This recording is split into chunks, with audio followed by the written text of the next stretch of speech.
Hello everyone. Today I will be starting with a new topic. ये topic जो है आपका, this is like very common foreign policy का। इसमें मैंने मीनिंग, डिटर्मिनेंट्स एंड ऑब्जेक्टिव्स क्या होते हैं जनरली फॉरेन पॉलिसी के, और इसके बाद कंटिन्यू करूंगी मैं कुछ मेजर कंट्रीज की फॉरेन पॉलिसी के साथ। दिस पेपर और this particularly this topic is important for those who are appearing in the UG PG examination, or maybe they will be appearing in net examination। तो ये वाला जो video होगा वो आपके लिए बहुत ज्यादा हेल्पफुल होने वाला है। तो जनरली जब भी हम किसी कंट्री की फॉरेन पॉलिसी की बात कर रहे हैं, तो फॉरेन पॉलिसी का बेसिक अंडरस्टैंडिंग हमारे माइंड में ये रहता है कि कंट्रीज जो है, जब वो फॉरेन रिलेशन या फिर इंटरनेशनल रिलेशंस बिल्ड करने वाली हैं, तो उन इंटरनेशनल रिलेशंस को बिल्ड करते हुए there will be certain rules and regulations जो उनकी पॉलिसीज को या उन रिलेशंस को डायरेक्शन देने का काम करेंगी। इट मीन्स फॉरेन पॉलिसी इस तरीके के रूल्स रेगुलेशंस हो सकते हैं जिन रूल्स रेगुलेशन को कोई भी पर्टिकुलर कंट्री इंटरनेशनल रिलेशंस बनाते हुए अपने दिमाग में रखती है, तो उसको आप फॉरेन पॉलिसी बोल सकते हैं। जैसे कि यहाँ पे आपको दिख रहा होगा कि फॉरेन पॉलिसी क्या है।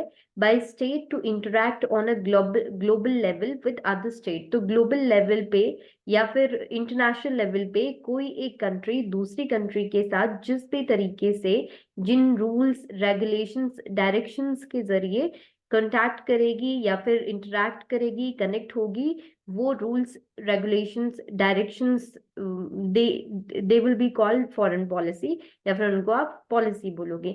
यहाँ पर एक बहुत ज्यादा फेमस जो डेफिनेशन फॉरेन पॉलिसी की दी गई है, जिसमें आपको वही सारे डिजायर्ड मैनर होंगे या फिर जो आपके इंटरनल एक्सटर्नल फोर्सेस को रेगुलेट करने का काम करते हैं, उनको आप जनरली फॉरेन पॉलिसी बोलते हैं। तो now I think it will be very clear to us कि फॉरेन पॉलिसी जो है वो आपका basically, simply if you will say, तो ये एक तरीके के जैसा इंडियन कॉन्स्टिट्यूशन है या कॉन्स्टिट्यूशन आपको डायरेक्शन देता है, उसी तरीके से foreign policies country to country कैसे इंटरेक्ट करेंगे, या फिर कुछ आगे भी हम देखेंगे कि सिर्फ कंट्री टू कंट्री इंटरेक्ट करते हैं या फिर कुछ और नॉन स्टेट एक्टर्स भी सब्जेक्ट होते हैं, तो उनके साथ कैसे इंटरेक्ट करेंगे वो आपकी फॉरेन पॉलिसी ही डिसाइड करती है। Now moving to the objectives of foreign policy. Foreign policy के कुछ ऑब्जेक्टिव्स होते हैं, डिटेल में आगे हम इनको बात करेंगे, बट फॉर नाउ कुछ शॉर्ट टर्म ऑब्जेक्टिव्स हो सकते हैं, कुछ आप मिडिल टर्म ऑब्जेक्टिव बोल सकते हैं या फिर मिडिल रेंज ऑब्जेक्टिव, और कुछ आपके लॉन्ग टर्म ऑब्जेक्टिव्स होते हैं। इन पे आगे हम डिटेल में डिस्कस करने वाले हैं। अब the very important thing is why country used to establish foreign relation, or uh, what is the need to build foreign policy। क्या जरूरत है हमें फॉरेन पॉलिसी को बिल्ड करने की, क्यों हम फॉरेन पॉलिसी या फिर फॉरेन पॉलिसी जो है वो इम्पोर्टेंट क्यों होती है। बेसिकली कंट्री टू कंट्री जब भी हम रिलेशन बनाते हैं, तो हेल्दी रिलेशन हो, उस तरीके के रूल्स रेगुलेशंस अगर रिटन हो या पॉलिसीज ऑलरेडी सेट हो, तो रिलेशंस डेफिनेटली हेल्दी होंगे। उसके साथ ही कुछ, क्योंकि बेसिक रूल हम फॉरेन रिलेशन बनाने का या इंटरनेशनल रिलेशन बनाने का, वन ऑफ द बेसिक और one of the primary objective is that is national interest. कोई भी कंट्री अगर फॉरेन रिलेशन स्टैब्लिश कर रही है, तो उसके पीछे जो मेन पर्पस होता है वो होता है उस कंट्री का नेशनल इंटरेस्ट। और वो national interest that could be political हो सकता है, मिलिट्री हो सकता है, एनवायरमेंटल इंटरेस्ट हो सकता है, वो नेशनल इंटरेस्ट आपका किसी भी फील्ड में हो सकता है। तो आपके नेशनल इंटरेस्ट को प्रोटेक्ट करने के लिए, आपकी सिक्योरिटी, आपके जो आइडियोलॉजिकल गोल्स हैं, आपके जो इकोनॉमिक प्रॉस्पेरिटी है, उन सभी को प्रोटेक्ट करने के लिए आपकी फॉरेन पॉलिसी इंपॉर्टेंट होती है। कुछ कॉन्स्टेंट्स हो सकते हैं या फिर कुछ ऐसे रेस्ट्रिक्शंस हो सकते हैं फॉरेन पॉलिसीज को लेकर के, या फिर फॉरेन पॉलिसी पे कुछ आप रुकावटें देख सकते हैं। जैसे कुछ domestic constants means with in a country कुछ ऐसी प्रॉब्लम हो सकती हैं देश के अंदर, जिससे फॉरेन पॉलिसी के सामने कुछ प्रॉब्लम्स आ सकती हैं। जैसे आपकी जोग्राफिकल लोकेशन आपकी ऐसी हो जाए कि वो किसी कंट्री के साथ बॉर्डर शेयर नहीं करती है, या फिर आपकी नेबरिंग कंट्री कुछ ऐसी हो जाए जिसके साथ आपके हमेशा कन्फ्लिक्ट रहते हैं, तो आपकी जोग्राफिकल लोकेशन आपके लिए कभी कभी बहुत ज्यादा अच्छी भी होती है और कभी कभी किसी कंट्री के लिए कॉन्स्टेंट्स भी हो सकती है।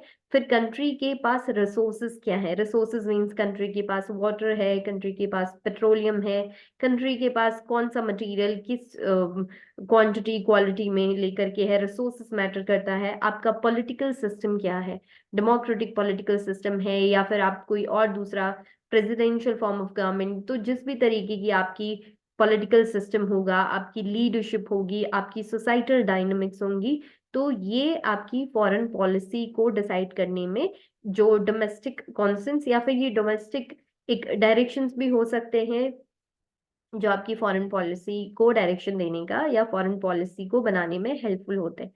फिर कुछ इंटरनेशनल कॉन्स्टेंट्स हो सकते हैं या फिर देश के बाहर से भी कुछ कॉन्स्टेंट्स हो सकते हैं, जैसे आपके कुछ इंटरनेशनल सिस्टम ने या कुछ इंडिविजुअल चॉइसेस होती हैं जो आपकी फॉरेन पॉलिसी को शेप करने में एक डायरेक्शन देती हैं। अभी मैंने सिग्निफिकेंस और इसके इम्पोर्टेंस की बात कर ली है। इम्पोर्टेंस क्या होगी फॉरेन पॉलिसी की, अभी बात करी है कि आपके नेशनल इंटरेस्ट, आपकी सिक्योरिटी, आपकी इकोनॉमिक प्रॉस्पेरिटी, आपकी आइडियोलॉजी को प्रोटेक्ट और डिजाइन करने का काम करेगी। पीसफुल कोऑपरेशन के लिए फॉरेन पॉलिसी जरूरी होती है, एक कंट्री दूसरी कंट्री को डोमिनेट ना कर पाए उसके लिए भी फॉरेन पॉलिसी जरूरी होती है। अब थोड़ा और डिटेल में हम इसको समझने की कोशिश करते हैं कि क्या फॉरेन पॉलिसी है। ये किसी भी कंट्री का, किसी भी देश की नेशनल पॉलिसी का एक इंटीग्रल पार्ट होती है जो नेशनल इंटरेस्ट को फोकस होकर के बनाई जाती है। ये जो नेशनल इंटरेस्ट है, ये हमेशा हम लोगों को, जब भी हम international politics, international law, foreign policy, किसी भी चीज की अगर हम बात कर रहे हैं that is international in nature, उसमें हमें ये वाला जो वर्ड है नेशनल इंटरेस्ट वो हमेशा याद करना है, याद दिमाग में रखना है। और ये जो फॉरेन पॉलिसी होती है ये पॉलिटिकल नॉन पॉलिटिकल रिलेशंस किसी भी बेस पे हो सकती है। मॉडल्स की definition again that is also important. वो जब फॉरेन पॉलिसी की बात करते हैं मॉडल्स की, तो वो कहते हैं कि फॉरेन पॉलिसी एक सिस्टम है जिसमें कुछ एक्टिविटीज होती हैं जो आपके changing the behaviour of other states, जो दूसरे means, it simply means models की कहना चाहते हैं कि दूसरा स्टेट आपको लेकर के क्या सोचेगा या दूसरे स्टेट का बिहेवियर आपके लिए क्या होगा, वो आपकी फॉरेन पॉलिसी ही डिसाइड करती है। Now moving to the objectives. अभी लास्ट स्लाइड में, पिछली स्लाइड में हमने ऑब्जेक्टिव्स को ब्रीफली देखा था। अब हम थोड़ा डिटेल में इसका डिस्कशन करेंगे कि जो आपके ऑब्जेक्टिव्स होंगे फॉरेन पॉलिसी के ऑब्जेक्टिव्स, शॉर्ट टर्म ऑब्जेक्टिव्स जो आपके कोर ऑब्जेक्टिव होते हैं, middle term and long range के ऑब्जेक्टिव आपके होते हैं। शॉर्ट टर्म ऑब्जेक्टिव्स में आपके टेरिटोरियल इंटीग्रिटी, पॉलिटिकल इंडिपेंडेंस आते हैं। ये डायरेक्टली, क्विकली, इफेक्टिवली जिनको आपको अटेन करना होता है, बहुत ज्यादा टाइम आप इसमें नहीं लगा सकते हो। तो short term means short range के ऑब्जेक्टिव कुछ ऐसे कि जिनको आप क्विकली गेन करना चाहते हो फॉरेन पॉलिसी के अंदर, वो वाली। फिर आपके कुछ मिडिल रेंज के ऑब्जेक्टिव होते हैं, सपोज आपको लोगों के लिविंग स्टैंडर्ड को इंक्रीज करना है, इकोनॉमिक अपलिफ्टमेंट करना है, आपके आइडियोलॉजिकल एक्सपेंशन अगर आप चाहते हो तो आपके मिडिल रेंज के ऑब्जेक्टिव होंगे। अगर आप अपनी कंट्री की इकोनॉमिक प्रोस्पेरिटी चाहते हो तो that will be a part of middle range objective.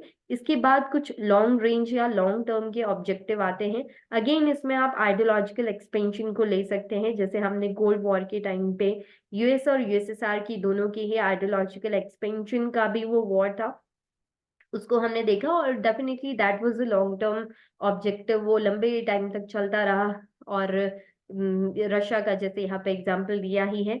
तो इस तरीके से क्या हो सकती है फॉरेन पॉलिसी के ऑब्जेक्टिव्स क्या हो सकते हैं, अलग अलग हो सकते हैं। स्कोप, टाइम फ्रेम में फॉरेन पॉलिसी जो होती है वो वेरी कर सकती है एक दूसरे से। फिर डिटर्मिनेंट्स क्या होंगे फॉरेन पॉलिसी के, या फिर जो डायरेक्शंस जो फॉरेन पॉलिसी को एक डायरेक्शन देने का काम करते हैं। अगेन इसको हम दो पार्ट में डिवाइड करते हैं, one is external determinant and the second is internal determinants. External determinants means ऐसे कौन से डायरेक्शंस हैं या ऐसी कौन सी चीजें हैं जो बाहर से, आउटसाइड ऑफ द कंट्री, आपकी फॉरेन पॉलिसी को डायरेक्शन डिटर्मिनेंट्स देने का काम करती हैं। आपका पावर स्ट्रक्चर है, इंटरनेशनल ऑर्गेनाइजेशन हो सकते हैं, रिएक्शन ऑफ अदर स्टेट्स, आपके कंट्री के लिए क्या रिएक्शन है, आपका जो वर्ल्ड पब्लिक ओपिनियन है, और जो अलायंसेस है। फिर कुछ इंटरनल डिटर्मिनेंट्स होते हैं, जैसे हिस्टोरिकल इन्फ्लुएंस हो सकता है, आपकी size, geography, natural resources, economic development, industrial development, military power, population. तो ये आपके इंटरनल डिटर्मिनेंट्स हो सकते हैं फॉरेन पॉलिसी के लिए, यू कैन से डायरेक्शंस हो सकते हैं फॉरेन पॉलिसी के लिए। अब इन सारी चीजों को और अगर हम डिटेल में समझने की कोशिश करते हैं, अभी लास्ट जो स्लाइड्स हमारी थी उनमें हमने फॉरेन पॉलिसी को, इसके ऑब्जेक्टिव्स को और इसके जो डिटर्मिनेंट्स थे, फॉरेन पॉलिसी का सिग्निफिकेंट था, उसको मैंने थोड़ा ब्रीफ में, थोड़ा शॉर्ट में समझाने की कोशिश की, ताकि आप लोगों को एक अंडरस्टैंडिंग डेवलप हो जाए what foreign policy is actually. Now we will be talking about in detail कि फॉरेन पॉलिसी होती क्या है, आगे इसके डिटर्मिनेंट्स क्या हो सकते हैं, अलग अलग फिलोसफर्स इसको लेकर के क्या सोचते हैं। तो फॉरेन पॉलिसी बेसिकली जो मैंने आपको कही कि जब कंट्री टू कंट्री एक दूसरे के साथ इंटरेक्ट कर रहे हैं, या नॉन स्टेट एक्टर्स के साथ, और non state actors means international actors यहाँ पे लिखा हुआ है। नॉन स्टेट एक्टर्स में वो सारे एक्टर्स आ सकते हैं, या वो सारे ऑर्गेनाइजेशन ग्रुप आ सकते हैं जो ग्लोबली या इंटरनेशनल लेवल पे काम कर रहे हैं, इंक्लूडिंग एमएनसीज, इंक्लूडिंग एनजीओज। तो वो नॉन स्टेट एक्टर के साथ भी कंट्री जब रिलेशन बना रही है, तो कुछ फॉरेन पॉलिसी वो पर्टिकुलर कंट्री अपने माइंड में रखेगी। तो वो जो डायरेक्शंस होंगे या जो स्ट्रैटेजी होगी, जो कोई भी गवर्नमेंट दूसरे नेशन के साथ एंड इंटरनेशनल एक्टर्स के साथ डील करते हुए, इंटरैक्ट करते हुए अपने माइंड में रखती है, तो उसको आप फॉरेन पॉलिसी बोलेंगे। फिलोसॉफिकल पर्सपेक्टिव से हमने कांट, इमैनुअल कांट की जो Immanuel Kant what he used to think about foreign policy, तो ये कुछ वो कहते हैं कि वो establishment of league of nation and system of international law, war को रोकने के लिए एक इंटरनेशनल बॉडी की जरूरत की वो बात करते हैं। हेंस मॉर्गेंट्यू की जब हम बात करते हैं, इन्होंने अपनी, हेंस मॉर्गेंट्यू इनकी फेमस बुक, जिनको हम फादर ऑफ इंटरनेशनल रिलेशन भी बोलते हैं, हेंस मॉर्गेंट्यू को, इनकी famous book politics among nation में जो बहुत ज्यादा एम्फोसिस करते हैं, ओवर एम्फोसिस करते हैं पावर पे, नेशनल इंटरेस्ट पे, कि इनका यही कहना है कि स्टेट टू स्टेट, अच्छा स्टेट और नॉन स्टेट एक्टर नहीं, सिर्फ स्टेट और जब दूसरे स्टेट के साथ रिलेशन बनाता है, तो उनका सबसे ज्यादा फोकस होता है पावर को बनाए रखने में और अपने नेशनल इंटरेस्ट को बनाए रखने में। फिर वुड्रो विल्सन की जब हम बात करते हैं, तो वुड्रो विल्सन जो फिलोसफर हैं, या वुड्रो विल्सन इंटरनेशनल रिलेशन में एक आइडियोलॉजिकल फिलोसफर के तौर पर आए हैं, आइडियलिस्टिक फिलोसफर के तौर पर आए हैं।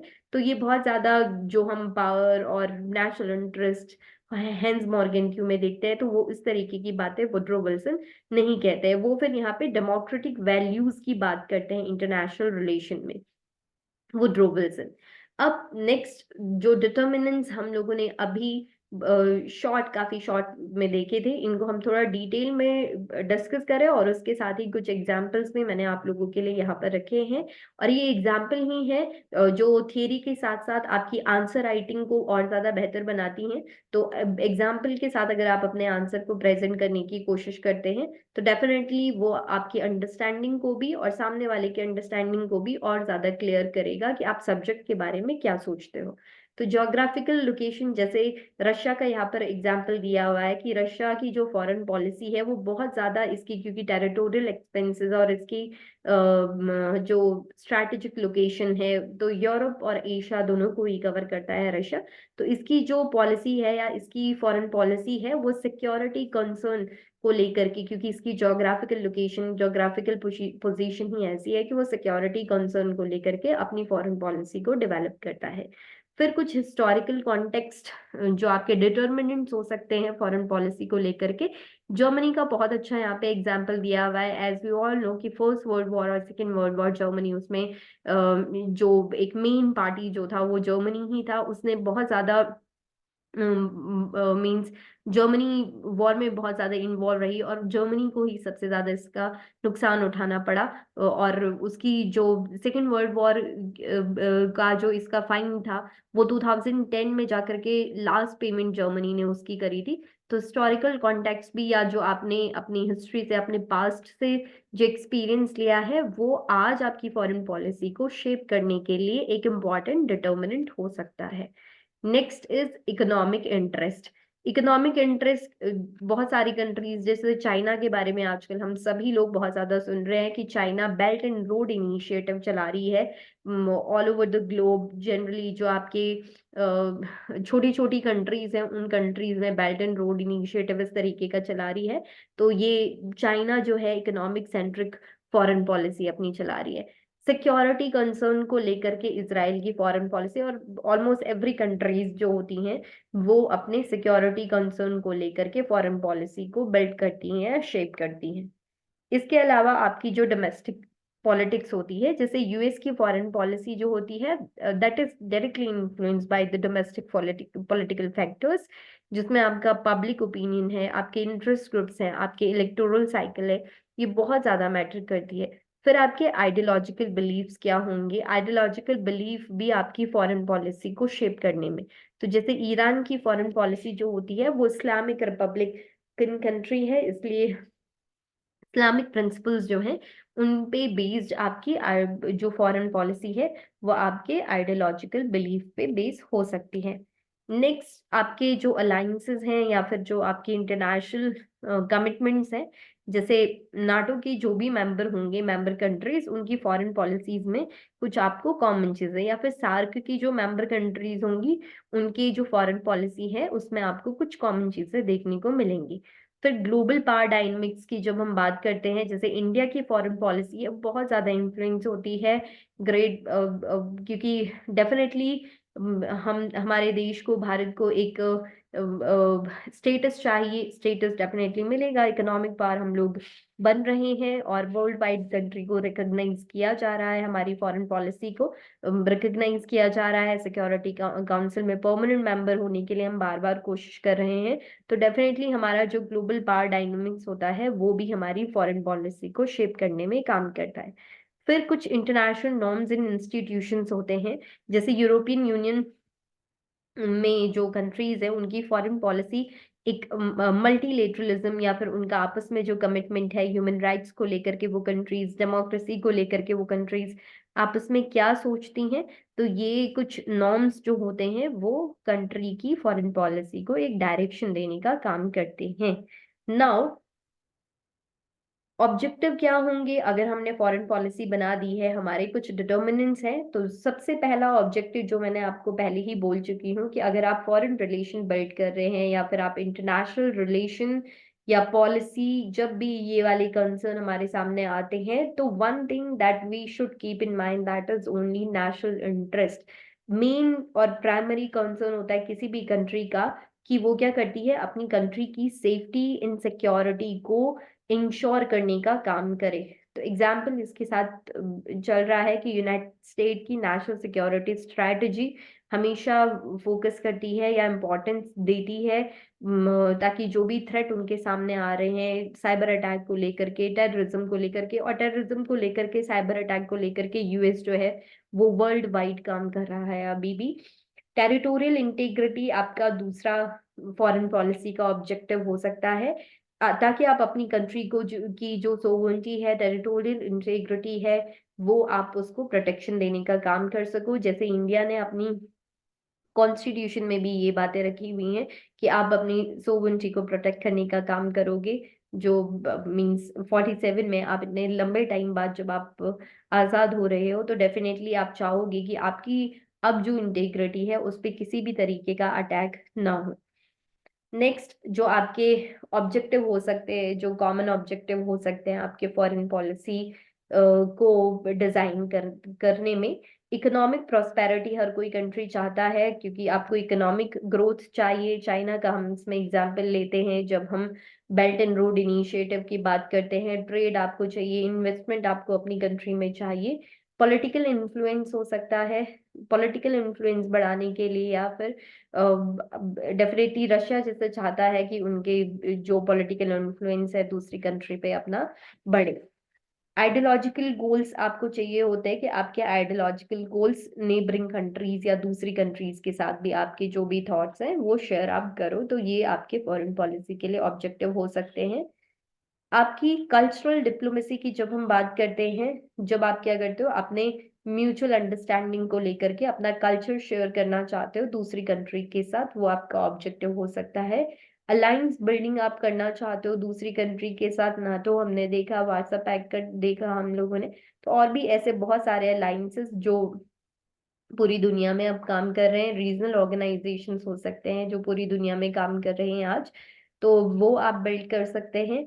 ग्लोबल लीडरशिप की जब हम बात करते हैं, तो आप एक ऐसी लीडरशिप चाहते हो या आप अपनी कंट्री की लीडरशिप को ग्लोबली आइडेंटिफाई रिकॉग्नाइज उसको करवाना चाहते हो, वो आपका एक ऑब्जेक्टिव हो सकता है। Leadership role in addressing global challenges in shaping international norms, एक ऐसी लीडरशिप ग्लोबली डेवलप हो जाए कि वर्ल्ड वाइड उसको एक्सेप्ट किया जाए, not only in his own country.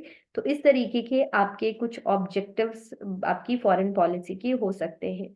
तो ये मैंने आपको अभी आपके साथ जो शेयर किया, वो मैंने आपके साथ फॉरेन पॉलिसी की मीनिंग, इसके डिटर्मिनेंट्स और इसके ऑब्जेक्टिव्स क्या हो सकते हैं, ये सिर्फ फॉरेन पॉलिसी की बेसिक अंडरस्टैंडिंग को डेवलप करने के लिए। और इसके बाद मैं कोशिश करूंगी कि कुछ मेजर कंट्रीज जैसे इंडिया की, यूएस की या फिर कुछ और कंट्रीज की फॉरेन पॉलिसीज भी कंटेम्प्रेरी कैसी वर्क कर रही हैं उसको लेकर के मैं आपके बीच में